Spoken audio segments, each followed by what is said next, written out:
मित्रों, case study में आप सबका स्वागत है। मैं हूं अशोक झा और आज के इस सेशन में आपके लिए एक दिलचस्प ब्रांड स्टोरी लेकर आया हूं, महिंद्रा एंड मोहम्मद की। दोस्तों, आप सोच रहे होंगे कि शायद मैंने गलती से महिंद्रा एंड महिंद्रा की जगह पर महिंद्रा एंड मोहम्मद कह दिया होगा। जनाब, मैं गलत नहीं हूं।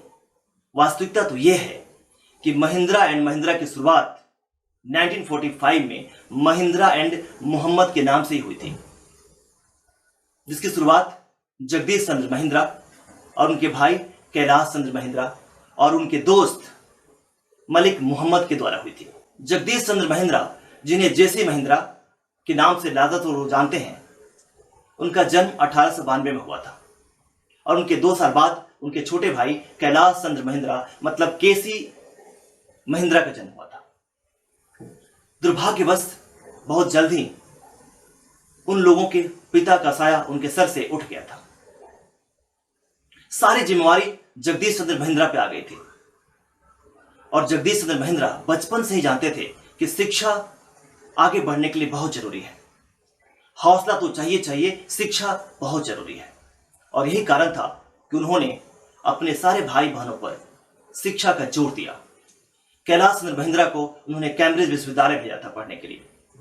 जब केसी महिंद्रा पढ़ करके भारत आए, उनके सामने बड़ी सारी अपॉर्चुनिटी थी, नौकरियां उनके सामने कई सारे ऑफर थे, लेकिन उन्होंने सबको ठुकरा कर एक व्यवसाय शुरू करने की बात की।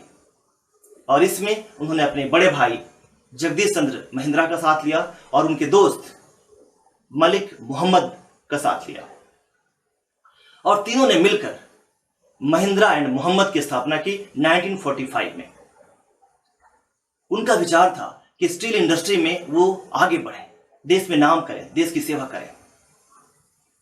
लेकिन किसको भविष्य का गर्त में क्या होने वाला है, किसे पता है। 1947 जो अपने देश की आजादी का वर्ष है, देश आजाद हुआ, भारत 2 भाग में बट गया, पाकिस्तान, हिंदुस्तान। कुछ मुस्लिम लोग पाकिस्तान की तरफ कूच कर गए, उन्हीं में से एक मलिक मोहम्मद साहब थे। इन दोनों भाइयों को ऐसा विश्वास नहीं था कि उनका दोस्त भी बंटवारे में बट जाएगा, दोस्ती भी खत्म हो जाएगी। मोहम्मद साहब पाकिस्तान चले गए। वहां जाकर वो उस देश के पहले वित्त मंत्री बने और बाद में तीसरे गवर्नर जनरल बने। और यहां पर चूंकि मोहम्मद साहब का स्टेक्स शेयर इसमें ज्यादा था, इन दोनों भाइयों के सामने एक समस्या खड़ी हो गई इस कंपनी को चलाने की। लेकिन इन्होंने हिम्मत नहीं हारी, अपनी सूझबूझ दिखाई और इस कंपनी को चलाने का ठाना। अब सवाल था कि नाम का क्या करें, क्योंकि M&M के नाम से कंपनी रजिस्टर्ड थी। अगर नाम चेंज करते हैं, सारे स्टेशनरी और फिर से रजिस्ट्रेशन कराना पड़ता, जिसका खर्च अलग होता। तो इन दोनों भाइयों ने ये फैसला किया कि नाम तो M&M ही रखेंगे, मोहम्मद की जगह पे महिंद्रा ला देंगे। यानी अब इस कंपनी का नाम हो गया महिंद्रा एंड महिंद्रा। और साथ ही साथ इन लोगों ने सोचा कि कुछ और करें, इसमें कुछ और काम करके दिखाएं। तो यहां केसी महिंद्रा जो पढ़ करके आए थे USA में, उन्होंने जीप बनाने की चीजों को देखा था कि कैसे जीप वहां बनाई जाती है, समझा था, सीखा था। और उन्होंने सोचा कि क्यों नहीं भारत में जीप का उत्पादन किया जाए। और इस तरह से Mahindra and Mahindra company automobile industry में आ गई। जीप का प्रोडक्शन शुरू हो गया, बाद में ट्रैक्टर की शुरुआत हो गई और देखते ही देखते कई सारे ब्रांड, कई सारे अलग अलग व्हीकल्स में महिंद्रा आज हमारे सामने झंडे गाड़ रही है। विश्व के 100 से अधिक देशों में इसका व्यापार फैला हुआ है। 1991 में जब देश में ग्लोबलाइजेशन की होड़ चली थी, महिंद्रा एंड महिंद्रा के लिए भी ये अच्छा साल साबित हुआ था। उसी समय आनंद महिंद्रा, जो आज भी बड़ी पॉपुलर हैं, सबके लोगों के सामने उनके बड़े सारे फॉलोअर्स भी हैं, ट्विटर पे हमेशा से वो एक्टिव रहते हैं, लोगों को जवाब भी देते हैं, लोगों की सराहना भी करते हैं। डिप्यूटी डायरेक्टर बनाए गए थे और वहां से महिंद्रा एंड महिंद्रा ने एक लंबी छलांग ली और आज महिंद्रा एंड महिंद्रा के प्रोडक्ट, जिसे आप सब जानते हैं, चाहे गांव हो या शहर हो, सबका पॉपुलर प्रोडक्ट है।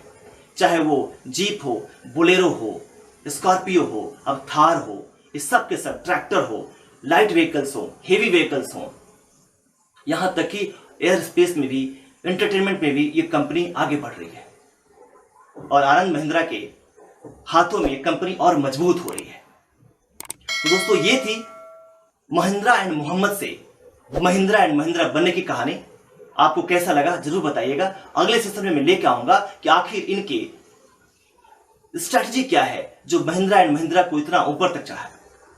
क्या है इनके प्रोडक्ट में, क्या जान है, किस तरह के प्रोडक्ट बनाते हैं कि हर आदमी को हर सेगमेंट में फिट बैठ जाता है, हर लोगों के लिए बनाते हैं ये और लोग इसके दीवाने होते हैं। क्या है इनकी प्राइसिंग स्ट्रेटजी, क्या है इनकी प्रमोशनल स्ट्रेटजी जिसकी बदौलत महिंद्रा एंड महिंद्रा एक बड़ी कंपनी और भारत की एक बड़ी मल्टीनेशनल कंपनी के रूप में हमारे सामने खड़ी है।